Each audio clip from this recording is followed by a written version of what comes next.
all of 6 minutes to roll on in tardy, right? And we've said hello to all the beautiful faces that are joining us. So I'd like to thank you all so much for being here. This is our 8th Leaders Reception, which started in Priscilla's Soul Food Restaurant 8 years ago, has really become a wonderful event that has been recognized all throughout the region. We have school districts, community colleges, library districts that have really followed our model on how to bring people together and discuss the issues. Our first issue was really to bring people together and get a sense of priorities. And from that, actually, Trustee Sharmeen Shahjahan, who's also our board liaison, really developed an interest for formalizing a language access policy for the village of Hanover Park. And we've seen some development in that. And throughout the years, we've had really wonderful speakers. So I look forward to having you listen to today's speakers. We're going to go now to our village president, who will give us a very brief welcome. I think we said 10 seconds, so he takes 30 seconds, right?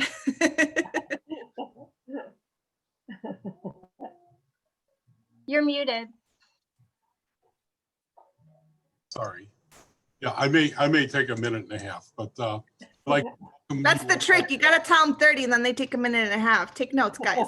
Yes, that is a trick. So I'm really pleased that we're all coming together. The dialogue and discussion is certainly on everyone's agenda today, and this evening's discussion on systemic racism is what we can, as an organizational leaders, and is our goal to make our community inclusive for all. While we have moved on a pathway to model a community that is receptive, the language today has changed. It is our goal to model collaborative leadership, understand the language, and manage our impatience to come together as a healthy, inclusive community.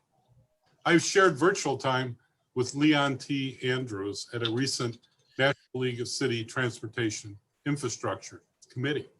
I look forward to hearing his comments this evening. We also welcome Cynthia Brito, Kenza Khan, and Dr. Tobin Miller-Scherer. Thank you for coming together this evening. I appreciate and value everyone's time. I just came in from a pouring rain. It's unbelievable out there. Well, let's all be safe. Thank you. You've got it. Trustee Shahjahan, who's also our board liaison, if you could please move forward with the acknowledgments of elected officials and committee members, and also give an introduction to our program. Sure. Thank you, Ada. And just wanted to thank all of you for, continuing the work even after we have our events. It's been exciting, to have this community leaders reception, and then in the spring we all usually get together to deep dive a little bit more. And so we've gotten a lot of what do you call coalition building that we'd like to put forward. So I don't want to take too much going into that. I just wanted to express my gratitude to our panelists, who are coming from across the country, as well as some of our elected officials that are joining us from across the country. So I'll begin with our elected officials that are with us, and then I'll go into our committee members that help put this together. So Robin Rue Simmons she's an alderman at the city of Evanston. We have Janice Dan from Bellevue, state of Washington. These are the registrations. I'm not sure if everyone's on the call yet. So Representative Diane Pappas, I saw Representative Michelle Mussman a little bit ago, Commissioner Kevin Morrison. If you guys want to just, thank you for doing that, waving your hand. We have School District U46 Board Member Melissa Owens, State Senator Christina Castro, of course, our mayor, our trustees, Herb Porter.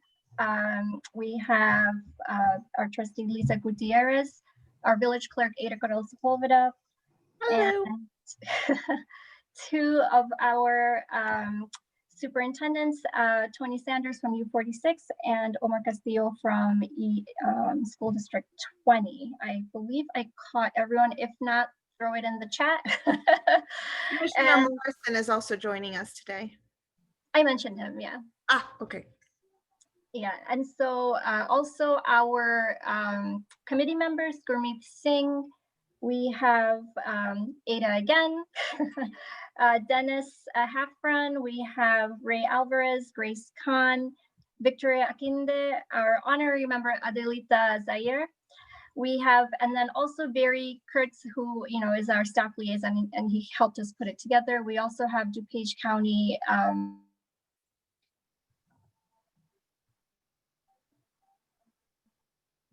Oh, it seems that Charmaine may have, her screen may have frozen. So our committee members are all residents of Hanover Park, and this is a volunteer-based committee. We meet once a month, and all of our residents, really volunteer their time and their effort, their skills, their energy.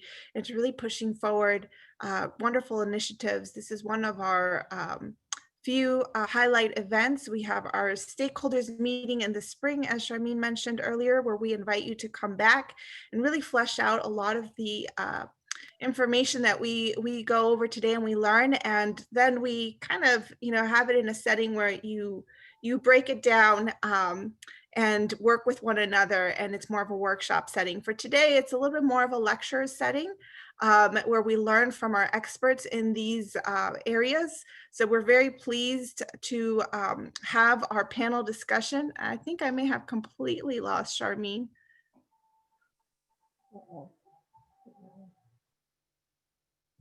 Okay, so I'm going to go ahead and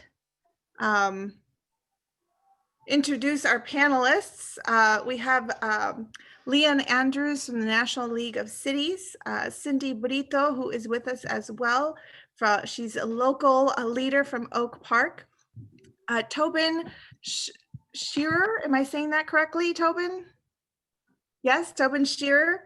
And last but not least, Kenza Khan, who is also with us. And our moderator for this panel will be Ray Alvarez, who is one of our shining and rising committee members. He's been quite active in the last year and a half, and particularly in the last year. Oh, I see Charmaine coming back. In the last year, he's been very active with a special committee that has formed with Trustee Shah Jahan and Victoria Akinde in putting together a cultural inclusion and diversity and equity ordinance that will be presented to the village board that is soon, I hope. Charmaine, are you with us again? Yes, I'm finally back now. So I gave a very brief introduction of the panelists just by name. I didn't have their organizations in front of me, so if you want to go ahead and do that, I'd be most appreciative. Sure.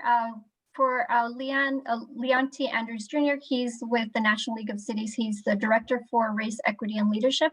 And actually the ordinance that you had mentioned, a lot of it came from his work with the National League of Cities, with the framework that they pulled together. So we wanted to definitely bring our expert along.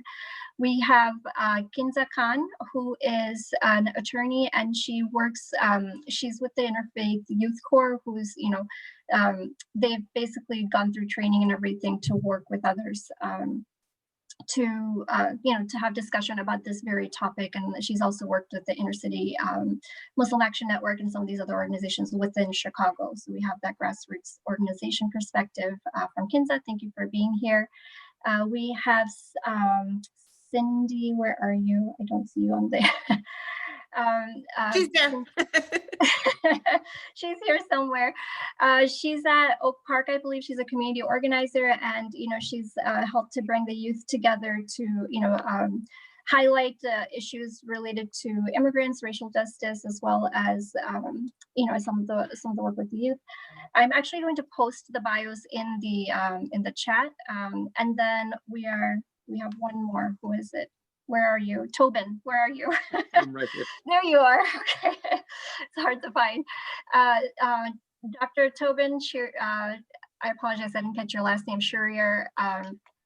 He's a professor at the, what is it, sorry? It's Shearer, you're fine, no worries. Okay. No, it's I'm glad.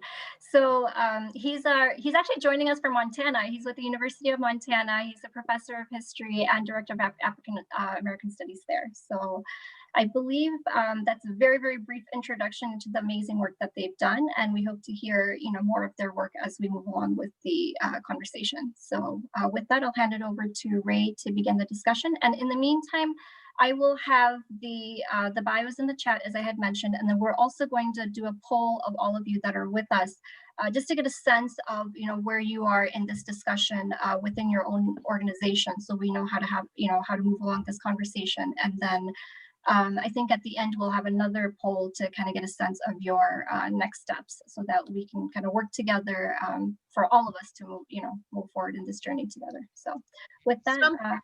I'm going to go ahead and share the poll, share something before the poll. And this is a continuum on becoming anti-racist, an anti-racist multicultural organization. And Dennis, who is on the call with us and one of our committee members, he's just going to very briefly go through each one of these before I start up the poll. So Dennis, if you would go ahead and just intro in brief what each one of these means, just to give a sense. And meanwhile, you guys can also view it on, I just shared the screen, so you should be able to read that as well.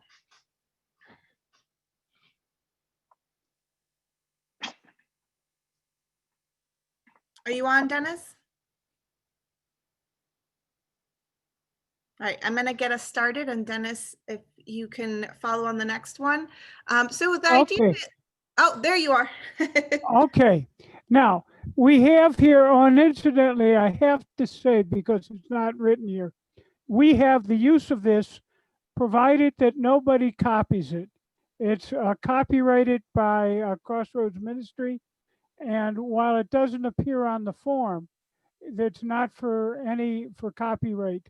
It's not for reproduction. Just have to go with disclaimer. Okay, now that covers the copyright that they gave us. Okay, we've got 6 lines across the top. It's called Continuum on Becoming an Anti-Racist Multicultural Organization. The first one is exclusive. I'll go over them quickly. Exclusive. Second is passive. Symbolic change is third. Identity change is fourth.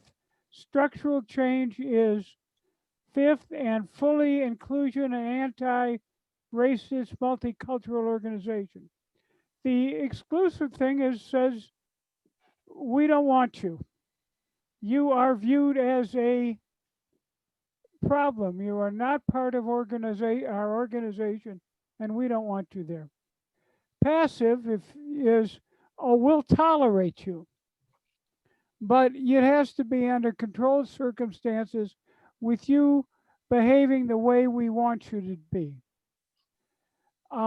Symbolic is, well, we're going to follow the law, but we'll try and pick people who don't make waves and who aren't too controversial for us, and we're still not aware of all of the little patterns of the things that we do to hurt people. And so we got a lot of tokenism.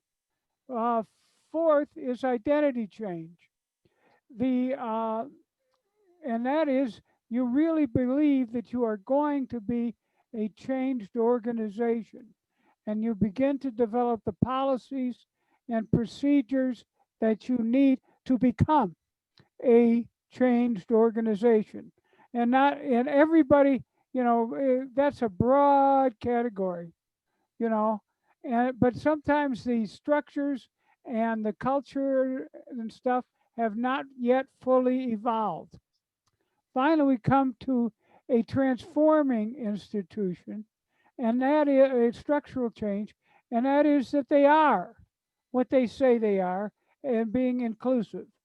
And they, as an institution, have implemented many of the changes and continued to implement the necessary changes.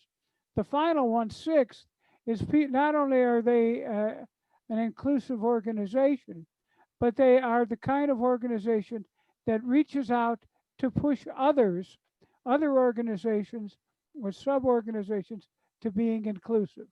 And that's the 6th. So that's the chart in too much talk, but that's the chart.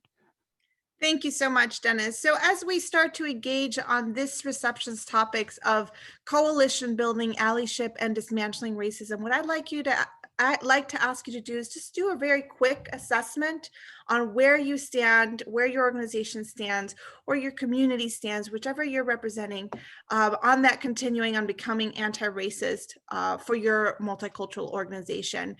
So identify it, start looking at some of these bullet points as Dennis was indicating, what the difference was in brief, and pick one where you feel this, this is where we're at. This is not,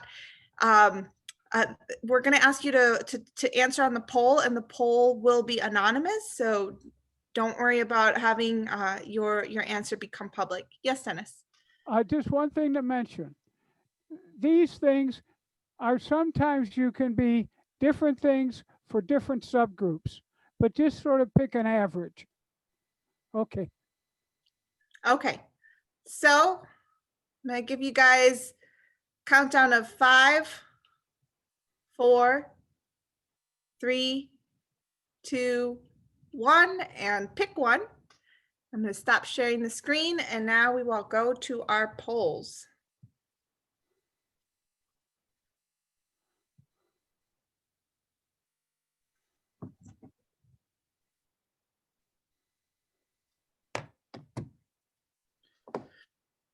And again, these are anonymous. And it just gives us a good sense of where we are holistically, the work that we need to do as we move forward. I think it'd be difficult for many of us to say that we're at a full 6, but not impossible, I suppose. I think a lot of this work of dismantling racism, as I like to say within my own family and within my neighbors, it has to be constant and consistent. It's not a one-time fix and we're like, oh, there they go. All these hundreds of years of racist institutions that have made our history are completely gone because we did this one thing.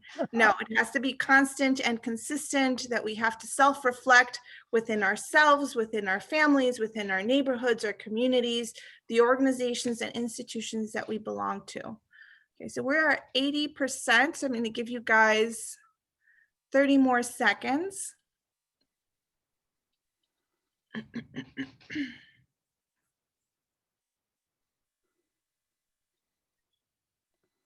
I think we've seen a lot of change through the years, and we've seen some progress, but it's okay to recognize that there's more progress to be made. And that's what we're trying to do in a very brief mode, right? Some of these take full week-long assessments and discoveries of analyzing different structures and institutions, but just try to place yourself in one of these between 1 to 6.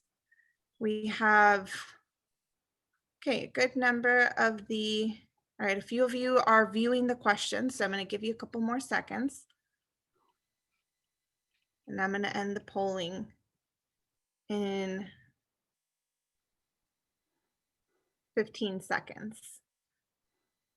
So try to pick one. There's no wrong answer. These are all anonymous. And we're going to close it in 3, 2, 1.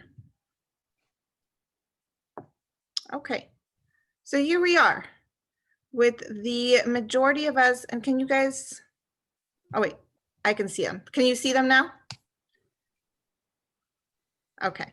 So the majority of us at a 4, identity change and affirming institution. And so let's just see what that says. Growing understanding of racism as a barrier to effective diversity, develops analysis of systemic racism, sponsors programs of anti-racism training, new consciousness of institutionalized white power and privilege, develops intentional identity as anti-racist institutions begin to develop accountability to racially oppressed communities, increasing commitment to dismantle racism, actively recruits and promotes members, but, so a lot of good things, and there's a but, institutional structures and culture maintain white power and privilege, are still intact and relatively untouched. So that's the majority of them. The next would be symbolic change. And, this is where you have the official policy, you have, the institution sees itself as non-racist. There are some efforts in recruiting people of color. There's an expanded view of what diversity means, but you still have to be a quiet one. You can't be making waves. There's no contextual change in the culture, policies, or decision-making process. And there's still a lack of awareness of continuing patterns of privilege, of paternalism and control. There are token placements and staff positions that have to assimilate into an organizational culture. So I am just going to summarize those two because they were the majority of them. And now we're going to engage in the conversation on coalition building, allyship, and dismantling racism with our moderator, Ray Alvarez, and also our 4 panelists. And hit up the chat, you guys. We will be taking a peek at the chat. Thank you all for being here. I'm Ray Alvarez, and I just want to start by establishing that this panel discussion is a safe, collaborative environment, and we really encourage dialogue. And I will quickly explain our discussion framework. I will present 3 questions, and I will post them in the chat so everyone can see them, and for the panelists can refer to them.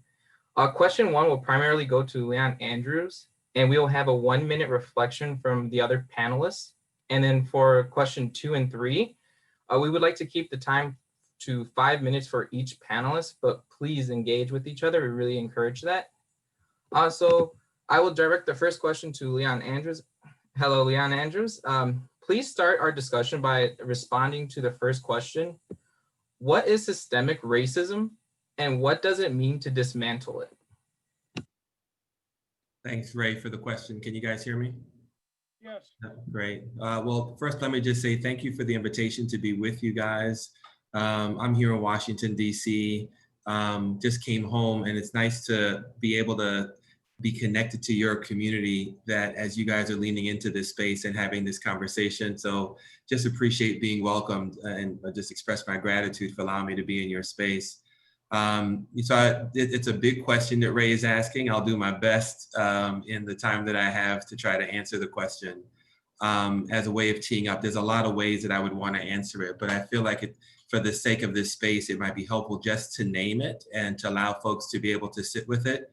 While I also appreciate that polling question, because to realize that there's almost 20% of you that felt like you were in 5 or 6 categories. That means that that tells me that there's a significant percentage of you that are leaning into this conversation already and are really doing some amazing work. So I'm looking forward to the exchange of hearing where you are as well, realizing that all of us are on the journey.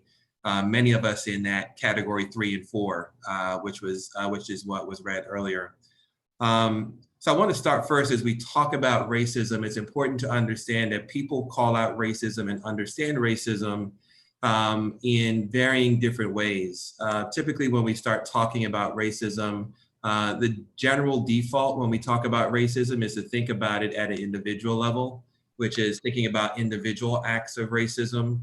The example I think of is as we think about, for all of us that remember Dylan Roof, and when he walked into the church in Mother Bethel in Charleston, South Carolina, and murdered 9 people, and that was an individual act of racism.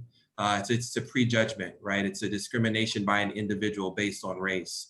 And so that's where, in doing the work that we do at the National League of Cities, when we call out the word racism, people tend to think about racism in that level. But the work, particularly of government, is to really understand racism beyond just individual acts, although we still continue to see individual acts of racism. It's really understanding the other levels, right? And I want to name that as I'm answering the question of what systemic racism is.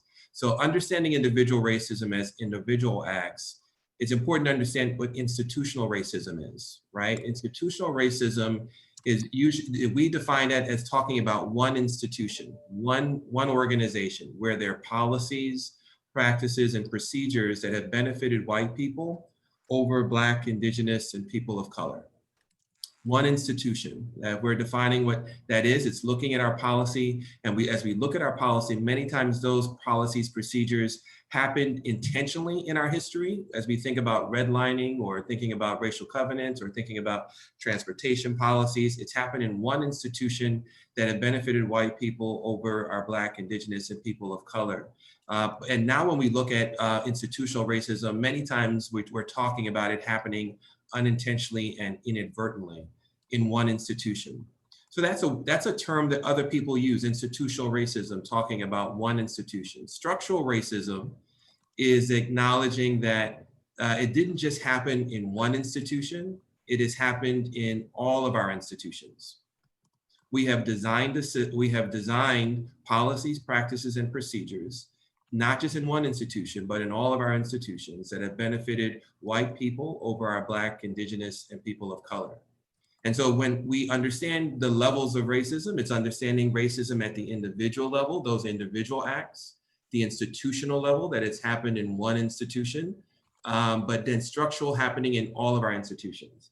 And so when we talk about systemic racism is understanding the intersections of individual, institutional, and structural racism, that these things are connected to one another. That as we talk about racism, it's important to understand racism as a system of power and oppression that creates race, that creates racial hierarchy to advantage white people and disadvantage Black, Indigenous, and people of color. And so that's naming it in a very explicit way, as we understand why we need to lead with race. Because while we understand what it means to be able to call out and name systemic racism, it's also understanding that as we talk about this, it's understanding that when we talk about advancing racial equity is acknowledging that the data continues to reinforce what systemic racism is all about. That whether we're talking about infant mortality or life expectancy, race is still the strongest predictor of one's success in this country. And so if we know that from the data, whether we're talking about maternal mortality rates or the criminal justice system, our educational system, unemployment, all of us in the last 8 months have seen the impact of what COVID has done to so many of our communities across this country. And what it has revealed is only shown a spotlight on what we already knew, that race was the strongest predictor. The ones that are disproportionately impacted by coronavirus right now, that are being the disproportionate number of our Latinx community that are contracting coronavirus, the disproportionate number of our Indigenous and our Black communities that are dying from coronavirus, right? And so understanding that as a system, right? And so I want to name a few other things, but I feel like I just dropped so much in that space. So I want to just press pause, allow that to be able to just kind of be able to sit with that for a moment and really allow me to be able to build on that. So I'm going to, in the space of dialogue, Ray, I'm going to turn it back over to you to allow us to kind of continue to tee up that conversation. And just as a heads up, you guys, I put my summary of what Leon just said of all of those in the chat, because I know it's like big concepts sometimes for some of us. Thank you very much, Leon, for that. I'd like to direct to Cynthia Brito. Please provide us with your thoughts on Leon Andrews' response. Hi, everyone. I also want to thank you all for inviting me to be part of your conversation. I was reading my co-panelists' bios and just feel super honored to be part of this conversation. So yeah, I definitely agree with everything Leon said. I was been nodding my head because I have used a lot of those the same definitions and anecdotes. I feel like one thing that is important to say is that there is a lot of different ways to categorize racism. I feel like, especially in doing this work, like even the chart that that you all presented in the beginning, I've seen that continuum before, and I know that there's a lot of different ones. So I just say that because I think that it's important to remember that this stuff can be, that there's a lot of different models, but that it's important to, to just continue in the journey of creating an anti-racist institution. As far as adding something though, the only thing that I think I would add is the internalized racism.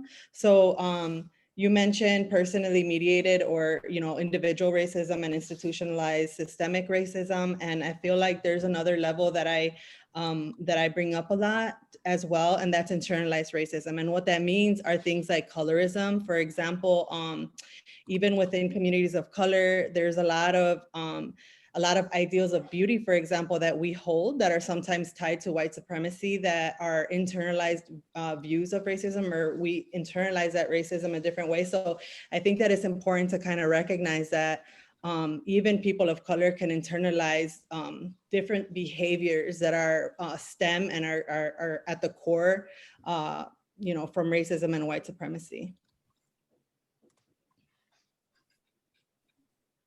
Yeah.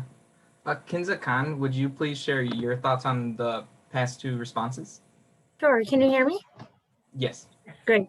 Yeah, thank you so much for having me here. Leon, what you said was incredible, and I 100% agree. And Cynthia, I want to actually echo something that Cynthia said, which was about internalized racism. And I think that there's two ways in which, for me, I would add that these play out. And one is within minority groups and within communities of color. And the other one is even on an individual level. So how do I carry myself? What are my beliefs about me? And how are we creating and wanting people of color to internalize the racism against them? And that's a consequence of the systemic racism. It's a consequence of the structural racism as well. And the only other point that I wanna add for, is to look at all of these at once. I think when we are dismantling racism and wanting to reframe the system, it's hard to look at only one without the other. So institutional racism, structural racism, systemic racism, and internalized racism, it feels like a lot and it feels overwhelming. And when we want to dismantle this and start over in a way and work to kind of change the system from the ground up, it's important that we take all of these into account. And I think a lot of what's happening right now after the BLM stuff from June is that we're looking at only one of these. We're looking at police, we're looking at one institution or one structure rather than all of these at once. And so it's a longer process, but it's a more deep-rooted process, and it's more sustainable this way. Thank you, Kenza. Dr. Tobin Shearer, would you please provide us with your thoughts? Yes, and again, just want to add my gratitude to be included in this conversation and to be among such a august group of co-panelists. It's a real honor to be with you tonight. Couldn't have said anything better to what Cynthia, Leon, and Kenza have already said. I think I'll just add, in terms of amplifying and building upon the project of giving ourselves clearer language about how we dismantle racism, begins by being able to talk about the problem clearly and specifically. Just like we need specific language to talk about medical problems and issues in order to come up with a good therapy, we need a good analysis and analytical language to talk about it. And we're being given that from our panelists' comments here. As a historian, I would just underline how deeply seated the structures of our received organizations and institutions are across the board committed to promoting white supremacy. If we think about the history of Europeans in North America starting in 1492 through to 2020, for at least 88% of that history, United States legal code allowed for and often mandated that those institutions serve white people and white society exclusively. It's only been about the last 12% of our history of Europeans in North America where we thought of doing something different. And most of that time, we haven't talked about the very real realities of the ways in which white people are served by those institutions. The only other thing I'll add at this juncture is just, again, to expand that language and to note that the two primary ways in which that power and privilege is mediated and given to white people through both systemic, individual, and institutional racism is through the dynamics of control and access. And we need to focus our energy on ways in which that control and access based on white skin privilege is being mediated through our, as Leon said, our policies, our programs, our structures within those institutional environments. And the clearer language we have to talk about that, the more specific and sophisticated we can be in the methods we use to dismantle it. Thank you. Dr. Sher. Leanne, I'd like to come back to you, and you really, especially since we've had that this conversation of dismantling, you mentioned advancing equity. Could you please discuss what advancing equity means?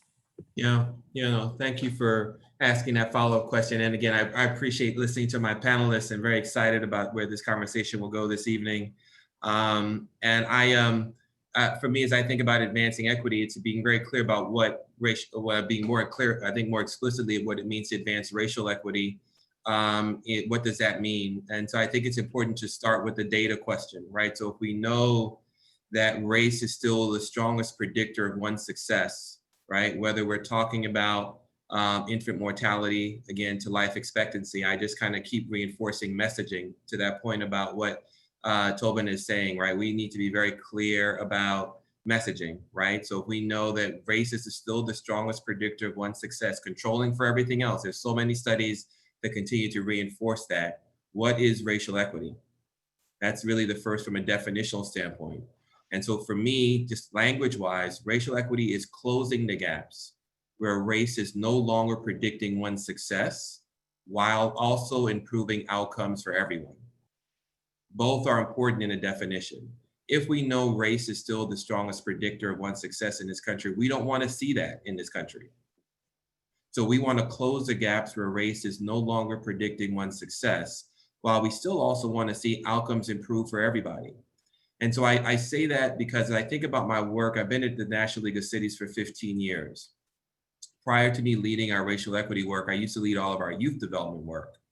One of the moments that I had probably about 6 years ago before our CEO asked me to lead this work was our childhood obesity work. For those that have been in the health and wellness space, I remember, for those who remember the Robert Wood Johnson Foundation, they had invested $500 million to I think it was reverse childhood obesity by 2016. NLCI was one of my projects, and I started in 2005 working on that. And everybody was invested in that work and trying to change this mindset. If you can recall 2005, many people, when they started talking about health and wellness and childhood obesity, they were talking about this as a personal responsibility. These kids need to stop eating junk food and need to stop playing video games and all of that. And so literally in 10 years, we saw a shift where policies were changing. For those in government, saw those policies, complete streets policies, land use agreements, joint use agreements, they call them shared use agreements. And so we started to fast forward all the great work that was done after $500 million was spent. And Robert Wood Johnson was starting to look at whether we were seeing changes. And they were looking at Philadelphia, Mississippi, different cities across the country. And they realized childhood obesity rates were starting to go down. And here we are like, wow, maybe we did something really good. All these folks celebrating. But then someone asked the question, is it going down for everyone? And when they started to look at if it was going down for everyone, they found that it was still increasing for Blacks. It was still increasing for our Latinx community, and it was still increasing for our indigenous community. So literally, you could have a goal of reversing childhood obesity rates, achieve it, but exacerbate disparities. And I was like, wow, that was my moment 6 years ago. It's like our inability to be intentional about targeting where our strategies need to be can only exacerbate the problem. And so racial equity is acknowledging race is still the strongest predictor of one's success. And we need to be targeted. It's a term for many of us in this field heard from the great leader, Dr. John Powell, called targeted universalism, right? Which is, what does it mean to be targeted in our process, but universal in our goals? And that's targeted universalism. And as we try to advance racial equity, we want to be targeted while still seeing outcomes be improved for everyone. Because at the end of the day, if we're being targeted, everyone benefits, right? So advancing racial equity is taking a targeted universalism approach in order for us to achieve universal outcomes. So that's the way I would simply try to define it.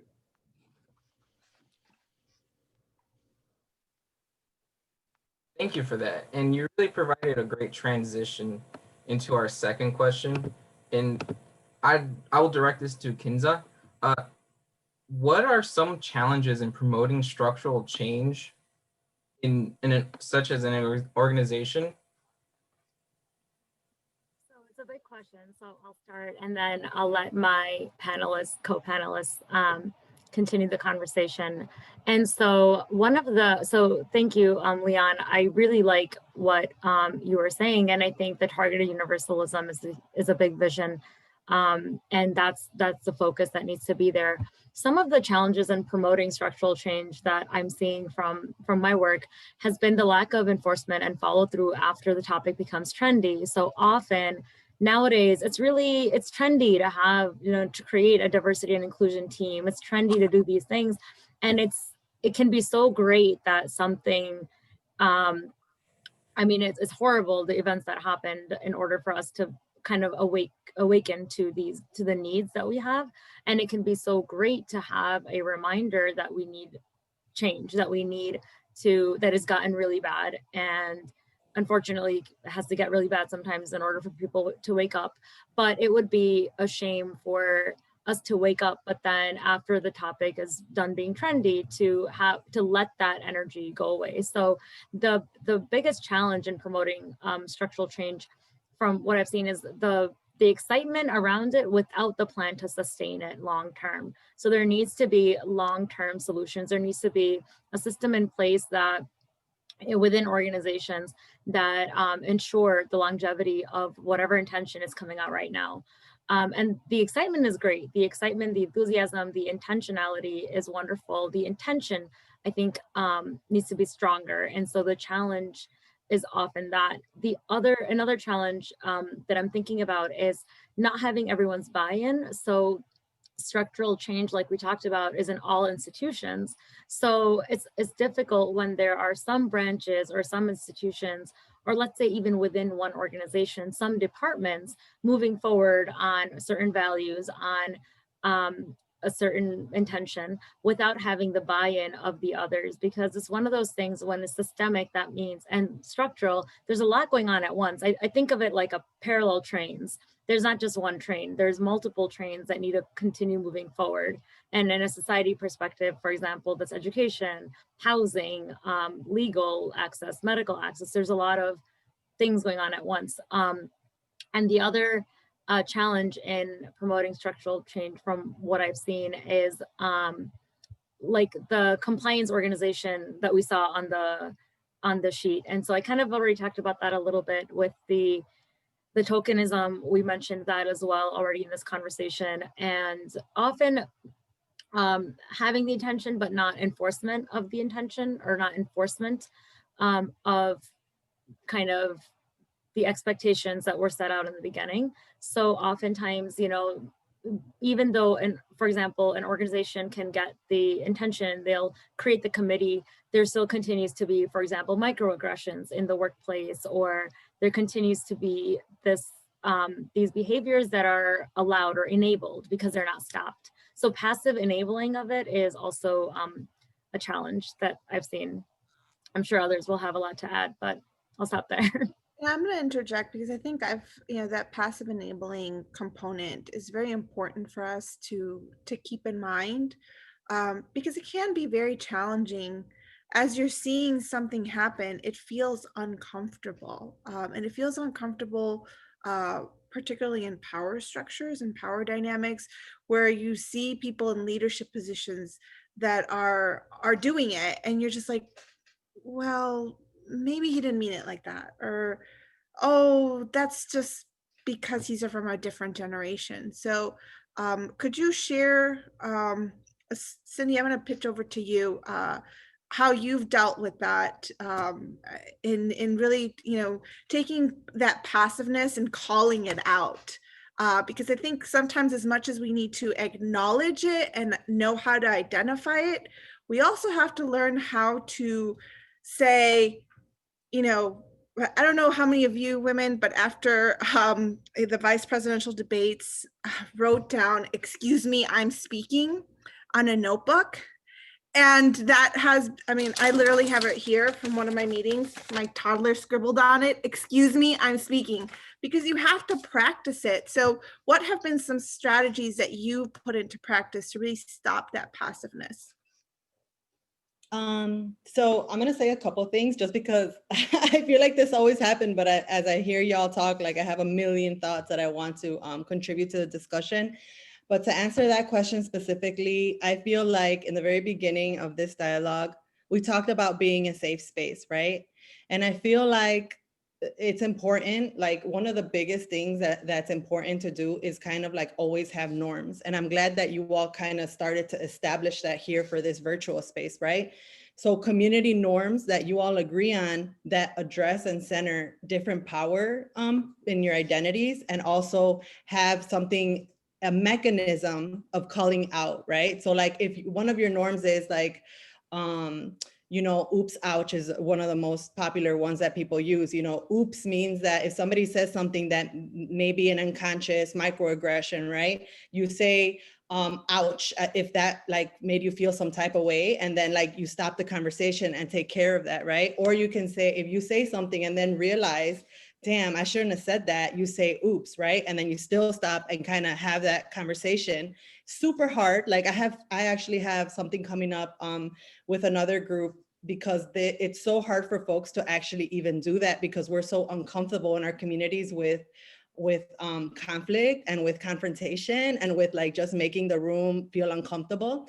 So I think that just like, but the important thing is to have that mechanism in place. And so not just talk about safe space, but talk about brave space, right? Because no one can guarantee that this space even today is safe. We can all try our best, right, to make it as safe as possible. But at the end of the day, we can't guarantee that somebody's not going to be harmed, right? So I think that just really important to talk about both safe space and brave space, and get more comfortable as a community with getting uncomfortable, having conversations that are hard, and really doing that internal work of deconstructing all of this, you know, years and years of white supremacist culture that have really facilitated this type of thing. And the other thing I wanted to say real quick is that, and this goes to the answer to answer number 2 about challenges in promoting structural change. I feel like, so I come from movement spaces. I've been a community organizer for about 20 years now. I started very young. And a lot of the most important work that I've done has been in movement spaces. I am an unapologetic radical abolitionist, and so I do direct action, civil disobediences. I am a, you know, defund police person. And so like, I think that one thing that I totally agree with that I have heard, so, and it kind of ties into this idea of targeted universalism, is that I feel like we as a community, as a society, really need to have a phase of reckoning with the historical damage that has happened to different communities of color in this country. And I think that we need to be very direct about that, and not center comfort so much, and just kind of center harm, right? So I can't tell you how many times I'll walk into a room of folks who want to do anti-racist work, but yet they're using very soft vocabulary because they don't want to make the white folks in the room feel uncomfortable, right? But I actually advocate for the opposite of that, and I feel like people of color, right, should feel whole in those spaces, and that we center the harm and their comfort before, right, continuing to kind of center white fragility or white comfort and all that stuff. So I feel like that's one of the biggest challenges in promoting structural change, is that folks are really reluctant to do that really hard work, right? For many reasons. It makes us feel guilty. It makes us feel shame. It makes us feel some type of way inside, right? We don't know what to tell our kids anymore. So I think like sitting with that stuff is okay, right? And so I think that that's important, right? And I feel like, so what I was going to bring up is this reading that I want to recommend to everyone called The Case for Reparations by Ta-Nehisi Coates, and it's published in The Atlantic, and I'll share it in the chat once I get off, when I stop talking. But I love this reading because it really goes through a historical account of showing how perpetual the damage has been, particularly to Black community. And I say that, you know, one of the things that I always do too is like recognize my privilege as a Latinx woman, as a Latina woman. I will never know what it's like to be in Black skin or to be Black. So I'm also, you know, I have to be very careful in this work as well. But anyway, so I'll leave it at that because I know I've been talking a lot. So mute myself. And I see in the chat, I made a question, you know, acknowledging Cindy's oops, ouch, and asked what strategies you guys use in calling out racism and creating brave space. I see that there was a couple, Leon shared something. So if you want to share something in the chat while Ray moves on to the next question, please do so. Before Ray moves on to the next question, if I may, this is Roberto. I'm in a car. It's parked. It was raining, pouring, so apologize for the darkness. But I wanted to give, for those who don't know, I'm an inclusion and diversity professional that has mostly done work in the corporate space. That being said, is that just because I've done work in the corporate space does not mean I'm here to defend that space. What I'm trying to, where I'm going to is that similar to the corporate space and the government sector, in my opinion, many times having these conversations, having these positions of inclusion and diversity, these trainings, are there more for risk management, for reducing the risk and the lawsuits for these government institutions and these corporations? So we as individuals, what is Cindy was saying is we need to be comfortable and understand our environments and go outside of those environments and sometimes make people uncomfortable, and sometimes acknowledge that even though there is an inclusion and diversity department, that there's a community outreach department, those departments may not be there to serve us if we're trying to push against the institutions that are in place. So we as individuals need to be comfortable being in uncomfortable spaces to really make change, because the institution may not be there to necessarily serve you. So I just wanted to give that perspective. Thank you. Ray? For that, just before we move on to the next question, Dr. Asher, I know you've done a lot of academic work and research projects. I just wanted to ask, what were some of the challenges that you found in promoting structural change? Yeah, sure. The work that my colleagues and I do in dismantling racism largely focuses on predominantly white institutions. We've done that for about 30 years. And we've noticed three central challenges, and it absolutely builds on everything that my co-panelists have been saying, as well as what's been offered by other listeners in the room. So I'll just describe them real quickly. One of the big challenges, and it just sharpens a point that Leon had said earlier, where white community members consistently talk about racism only in individual terms. The paradigm shift to move predominantly white institutions forward is getting the language focused on systemic racism so that we're not just defining it according to whether you said a bad word or not, whether you have friends across racial lines, et cetera. That shift from the individual to the systemic is the biggest challenge, particularly for members of the white community to deal with, address, and move forward with. The second biggest challenge we've noticed is, if you can remember back to that continuum we looked at. In our organization, we have a similar tool we use, and it also has 6 stages. The thing to note is that most predominantly white institutions think that chart only has 3 stages, the first 3. They don't know that you can go anywhere beyond simply celebrating diversity. And one of the biggest and important shifts to that 4th stage is to decouple discussions and action around racism from crisis to a non-crisis mode. Because most, and our research has borne this out, Most white people only talk about ourselves as white people or address racism when we are forced to do so, because to be white in America, as Robert Terry reminds us, is not to have to think about it. And for most white people, we actively try not to think about it and actively try not to talk about it because of the issues of discomfort that Cindy was noting earlier. The decoupling of crisis from discussions about racism allows us to talk about it and address it in natural, normal, and frequent ways. That's the movement across that third to fourth stage that equips predominantly white institutions to move forward. The third biggest challenge is simply to note that most of those predominantly white institutions focus on some version of a racist multiculturalism, where all we do is celebrate diversity, but we don't talk about the key issues of hierarchy, power, and privilege.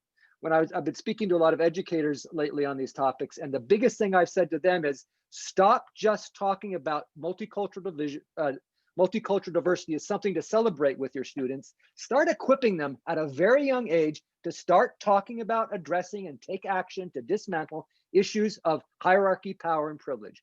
The more not only we can have our students do that, but we equip our institutions to do that, the better we collectively will be able to have those same conversations and take action based on those conversations that we're having. Hey, Ray, Excellent point. could I jump in on a few of those thoughts? Thank you, Tobin, for sharing that. And you know, I want to react to a couple of things just to bring into this space. It was triggered by first my brother Roberto, and then also Tobin as well, also my brother as well. Appreciate both of you guys for your reflections. And you know, I think it's important to acknowledge, you know, look, I want to acknowledge where I work. I want to be very clear. I work at the National League of Cities. We serve at the resource of 18,000 cities, towns, and villages across this country. I do not work at the National Association for Colored People or the National Urban League or La Raza. I work at the National League of Cities. We have a very diverse membership. The fact that my organization has made this decision to center racial equity in this space, it's a very big deal in the last 6 years, because the majority of my members of elected officials are not necessarily folks that would be advocating for this on a regular basis. So I have been navigating conversations about how do you have these conversations in diverse spaces, from Bozeman, Montana, who we're talking to right now, and the work that we're doing, to Tualatin, Oregon, to Philadelphia, Pennsylvania, to Oak Park, Illinois. We're doing work in Oak Park right now, to a range of cities, towns, and villages across this country, right? And so Cynthia, I wanted to connect with you, by the way, so I want to figure out the work you're doing in Oak Park, just for the record. So we'll follow up and find some time to connect on that. But that being said, what I have found is just acknowledging that this is a journey that everybody's on. There's no one person that has figured this out. If we're going to do this work, we got to create grace. If we're going to do this work, we got to create grace for people to sit in this space. And what does it mean to create grace for people to sit as they grow and as they learn? And particularly if you're going to be facilitators in this space. Yes, I have had lots of awkward conversations in doing this work. People have different starting points. I put just 3 learning environments in the chat box. It's like, you know, there's things that you need to, people start from where they are. Yeah, I know as a Black man living in this country, I have been sitting with this all my life for the most part. I know that. Some people are showing up to this conversation for the first time. It's still gotta be grace I have to create in that space, even though I may have been sitting with this for a very long time. And so I just want to acknowledge journeys that people are on. And also, as I acknowledge that, what I have seen, and I also want to acknowledge a couple of things. This is me in Ray saying that this is a safe space. So as one of the speakers, I want to acknowledge, look, I chose not to want to talk about issues of race and social justice in my 25-year career plus, right? I was early on in my career, I was like, I did not want to be the Black man talking about race. I did not want to be that person. So when Clarence, our CEO, asked me to do this, I had to get past myself, because what I knew I was good at, I knew I love cities. I love city leaders. I'm an urban planner by trade. And so I had to get past, like, man, Why am I so thinking about myself, and what can I do to help in that situation? So there's part of me getting past myself in that space that I had to do, right? As I leaned in and made some decisions to say, look, I need to be able to, and so what could I do in that space? And so my ability to be able to do what I'm doing right now realizes that I cannot be the only messenger in this space. You know, I'm very mindful that sometimes there are white facilitators that I need to bring in that can only talk to white people. I cannot talk to white people sometimes about certain things that only white people need to hear directly from white people. So I have former elected officials that can talk to other elected officials that are white. Affinity groups is an important space to think about. How do you design and create spaces for people to get comfortable about this work? What's the work that needs to be done in that space? Right. And so I'm naming a lot, I'm throwing out a lot of different things, but what I've seen is some incredible, you know, there is one of the stories I remember very early on when we launched this 6 years ago, was there's a mayor I used to work with from a small city in Oregon. It was called Tualatin, Oregon. It is called Tualatin, Oregon. It's called Tualatin, Oregon. The mayor is Lou Ogden, former mayor, no longer mayor now. Lou and I have known each other since I started NLC, and he was a white male conservative. And Lou was very passionate about children and youth issues. And when I used to talk to Lou, he used to say some stuff that was awkward, you know, awkward conversations I used to have with him, but I knew his heart. His heart was passionate about children and youth. And so we worked on a lot of children and youth issues. And so when Lou saw that Clarence asked me to lead this racial equity work, he's like, okay, Leon, I'll show up, I'll support it, because he knew relationships. And building trusting relationships is so important in this work. So Lou showed up for our first training 6 years ago, older white male. And, you know, he had a lot of conservative opinions about things, but he sat with a lot of the way we do our trainings. How do you understand history, and how do you understand redlining? How do you understand racial covenants, blockbusting? How do you understand our history? It's not intended to attack anyone. It's not intended to embarrass anybody. It's intended to create a space for you to learn and to grow.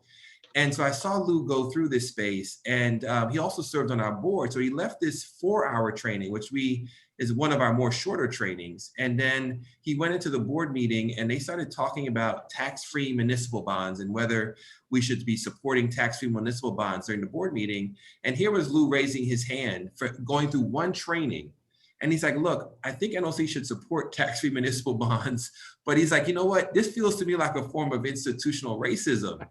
And he's like, I don't, you know, then he went on to why he thought it felt like institutional racism.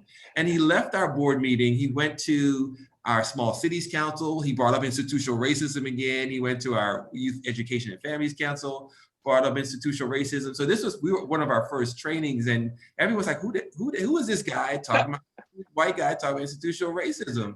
And so I had to pull Lou off to the side. This is one of our first trainings. That's like, Lou, man, slow down. You just starting to learn about this stuff. Don't start calling everything institutional. You want to shut this whole thing down before we get started. And so what it showed me in my work is, how do I create space for people to sit and start from where they are to grow this work? And that's the journey. So many examples of that to do this work. If we're going to do this work, we got to be willing to do that, while at the same time, I want to acknowledge this other thing that we haven't called out. And I appreciate my brother, Ibram Kendi, who has really elevated this work about talking about what it means to be anti-racist. And that's not a word that we've named, right? As we talk about what it means to be anti-racist, anti-racist is different from saying I'm not a racist. Right? Anti-racist is acknowledging that we have acknowledged that we have a history in this country that have designed these systems, as I've described earlier, of policies, practices, procedures that have benefited white people over Black, Indigenous, and people of color. And I'm against that. And so if you're committed to this, and if you're against that, then you're anti-racist. Not racist means, oh, I'm just not going to say anything. That means you reinforce racism. Not saying anything means I still want the thing to continue. Anti-racist, you have to be actively against it. And what's the work you need to do to be actively against it? And not hear that if it's racist, it's not a pejorative word. It's not an insult. It's a descriptive word. It's acknowledging that we have a system that exists and we're against that. And we're trying to do the work to try to figure out what it means to address these racist policies, right? And that's the work that we have to figure out. And you have to be willing to decide where you are on that spectrum and not stay silent. Silent reinforces stuff. And I I named a whole lot. So I'm gonna stop. I didn't expect to say a whole lot, but I'm gonna stop right there just because I felt like I dropped a whole lot in the space. Thank you. Cynthia, I saw you raise your hand. I was actually clapping. I'm using my Oh. reaction button, but if you want me to talk, let me know. I have a lot to say. We can start with you on our next question. The question is, what tools, strategies, or programs have you found successful?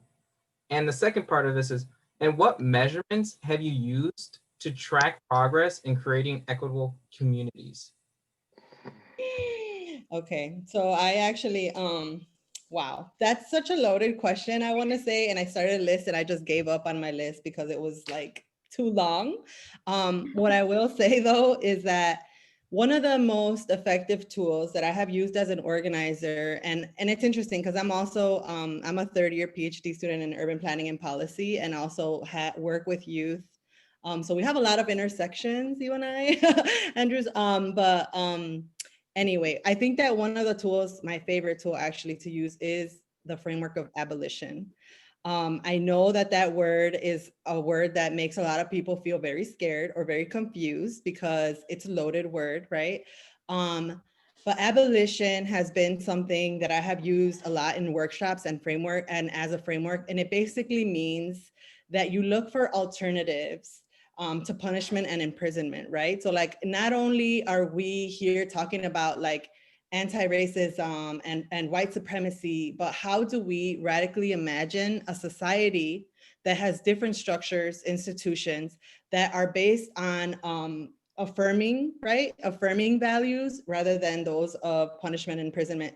So like a lot of folks don't understand the whole defunding police, abolishing police stuff, which is very tied to this movement of abolition. It's been around for a really long time by a lot of Black women have actually contributed to this, including Miriam Kaba from here in Chicago, Angela Davis, and there is Ruth Gilmore, who talks a lot about abolition. And also, so I feel like that's the biggest tool. I also am a mentor for, as you read in my bio, for a youth, an organizing youth group that use an abolitionist framework here in Oak Park called Royal Troublemakers, but in a good way, the best type of trouble. But they also, I have found that even with the young people, they embrace this framework and has been super, super, I feel like the youth are able to really imagine and be creative around institution. Whereas like, I feel like us that we're a little bit older and we kind of are socialized so solidly in these institutions, it's hard for us to kind of like imagine something different. Another thing is that I feel like understanding that this work is slow going, but at the same time, not backing down from an opportunity to make radical change. So like, I really like thinking about the idea. There is this one really awesome discussion that I had attended with Arundhati Roy, who talks about the pandemic as a portal.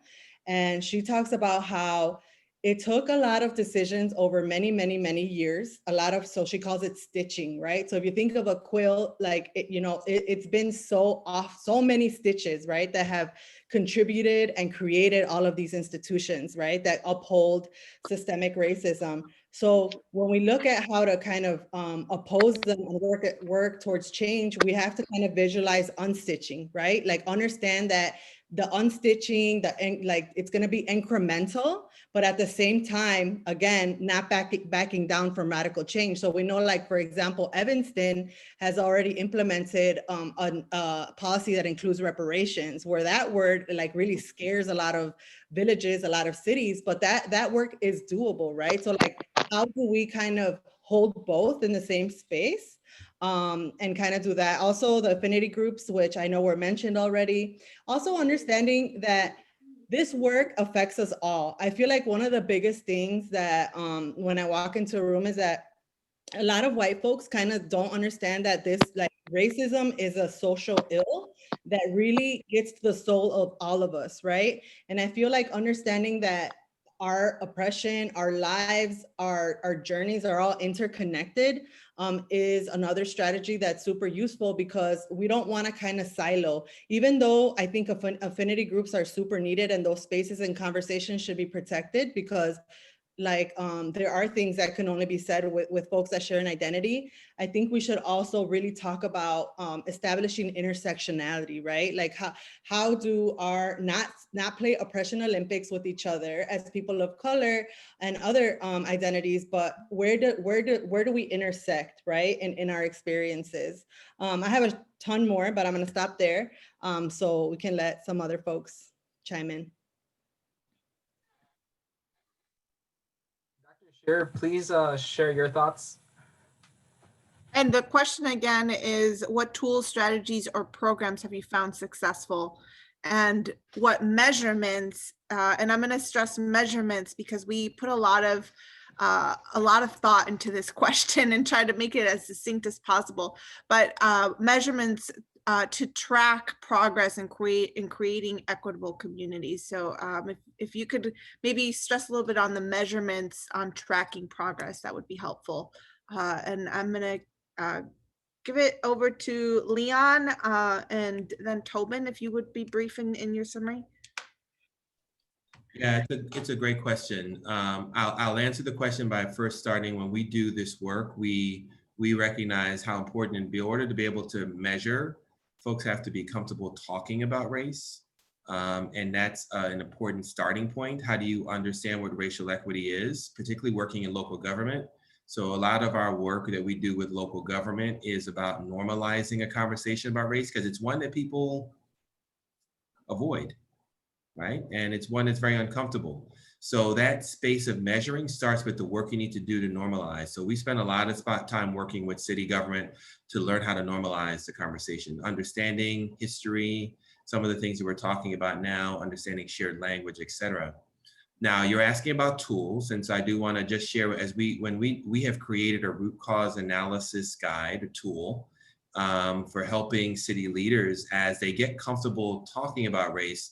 The guide really starts with understanding racial equity. What's the work you need to do there? The second part of our, and then we've also blended it with our colleagues, because we have a really good partnership with our friends at the Government Alliance for Race and Equity, so GARE. And so they have created a tool that we feel like we can blend with our tool that we've created that's grounded in their results-based accountability framework. And we feel like that's a very effective tool about how do you learn how to get comfortable talking about race that allows you to then have some conversations. For us, we think requires from a tool perspective, you're centering the voices of your community, particularly your Black, Indigenous, your people of color. You obviously, my theme, you hear me talking a lot about that. So like, how are you centering the voices of your Black community, your Indigenous community, your larger people of color community, right? How are they centered as you are having conversations about desired results? What is it that we're trying to achieve? As part of the tool, the conversation about articulating desired results are important. The second part of a tool is really trying to understand, how do you look at data, disaggregated data? Are you disaggregating data by race and ethnicity? What's the work you're doing to really understand the data? And that data sometimes is quantitative, but if you're centering the voices of your BIPOC community, it also could be qualitative, because particularly smaller villages may not have some of the quantitative data, but you can still gather people's experiences. And so what's the work you're doing to gather their voices to understand the impact of your policies? So that data space is a really important part of the tool. The third part of the tool is then now starting to think differently about your strategies, the strategies that you have been proposing from your policies that you put in place, some practices, your procedures, the 3 Ps that I talk a lot about. It's like, how is that now impacting how you think about strategies? And the larger question as I think about strategies is, who's benefited and who's burdened by those decisions you have made from those 3 Ps, those policies, practices, and procedures, right? So what are those 3 Ps as you're looking at those strategies? The next part of that tool for us is really looking at how then, as you develop better strategies, because if you're centering the voices of the community, they will let you know how they've been impacted. And so then you're thinking, as you're coming up with better strategies, how do you think about implementation of new strategies, better strategies? So what's the implementation part of the work that's part of your tool that you need to be created? And so that's, for us, a very intentional space that we work as part of our tool. The next one is then, if you're going to then implement it, how then do you communicate the implementation? How do you help people understand what it is that's different? How do they trust, if they already have questions about government, how do they trust what it is that you're doing? So what's the communication? Again, if you're centering the voices of your community, how are you working with them in the communication space? And then the final piece for us is around accountability. So what are you putting to measure your impact? You got to be able to measure that what you're doing is addressing the racial disproportionality, right? Because that's what, at the end of the day, again, if racial equity is about closing the gaps where a race is no longer predicting one's success while improving outcomes for everyone, you got to have some accountability to that, to be able to determine, are you seeing those things change? So what I'm describing is a very high level of a lot of work that we do, but I'm just trying to kind of lay it out in a way that at least allows you to be able to sit with it. And there are lots of different examples I can definitely give some examples about how different cities have gone through that process using the tool, but hopefully that's a starting point for maybe some of what my other colleagues will have to share. Thank you. Tobin, if you can answer the same question, and then I'm going to give you a bit of a burden, because I think in just hearing the room earlier, most of us are working, actually all of us are working in institutions that are white-led. And that is your bread and butter, right? Going into white-led institutions and really engaging in these conversations. So what has been successful, for you to have those conversations with white-led institutions and having buy-in? Because I think sometimes the challenge is that you might have some people that are insisting upon this, whether it's community members or, there's a diversity and inclusion officer, or there might be a department. But how do you get buy-in from the institutional power structure as a whole?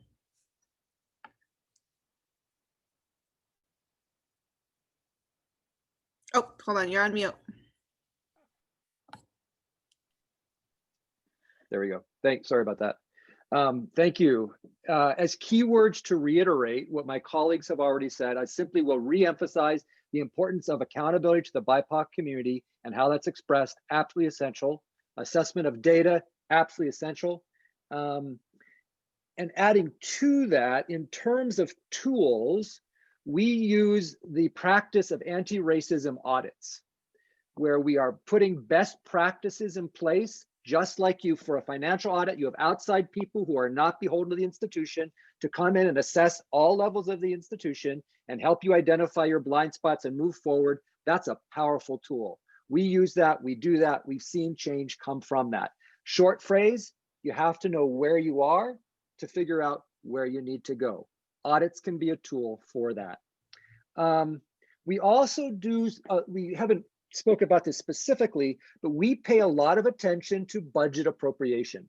The values of an institution are expressed where the money is spent. We can say whatever we want, which is important, but where we actually express those values most often is where the money goes. We follow the money to find the values, assess that appropriately. We also have noted the importance of tying evaluation of employees and officials to how they are living out the expressed anti-racist values of the organization.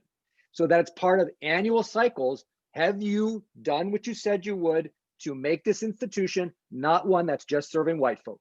How is that happening? Give us practical examples. That's part of your annual evaluation. That's been incredibly important in helping organizations move forward. In terms of getting buy-in, there's a couple approaches that we found really helpful in predominantly white institutions. I'll just name a couple of them. The first is when I'm going into a predominantly white institution where I know there's some measure of, if not hostility, at least resistance, what I say out of the gate is I'm not here to convince anyone of anything. All I'm going to do is try to introduce a set of principles that we know are effective, and I want to be sure they're understandable to you. That immediately lowers some of the resistance, that people aren't thinking I'm there to shove something down their throats. What Leon was emphasizing about relationship, absolutely on the money. Building those relationships, assuming that in the room there are unknowing allies who don't yet know themselves that they're going to enter that space, and bringing them into it. The image I always use is we place a crown above the head and try to have people grow into that crown, to rise to a position that they would not otherwise have been able to rise. The other one is that I invite verbalized opposition, because overt expressions of that opposition are far easier to deal with than the covert stuff said in back rooms. And as a white person, I am seeking out the white males. I'm trying to develop relationships there so that I can speak white person to white person and talk about our mutual challenges as white people. There are 3 paradigm shifts that we have found helpful to help people just conceive of what needs to happen in that organization. I'll just describe them in a sentence or two. The first is moving from a place of denying that racism is a present reality to recognizing that racism is a contemporary expression. That's a big paradigm shift for white folks. The second one is to recognizing that the purpose of racism is not ultimately really to damage people of color. The purpose is to ensure that white people receive power and privilege.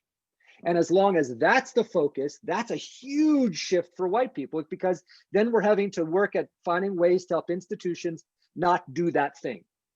Formerly, it was just, well, we're not oppressing people of color, at least overtly, so therefore we're not a problem with the racism. No, the problem is that you've got to stop just orienting your institution to serve white folks.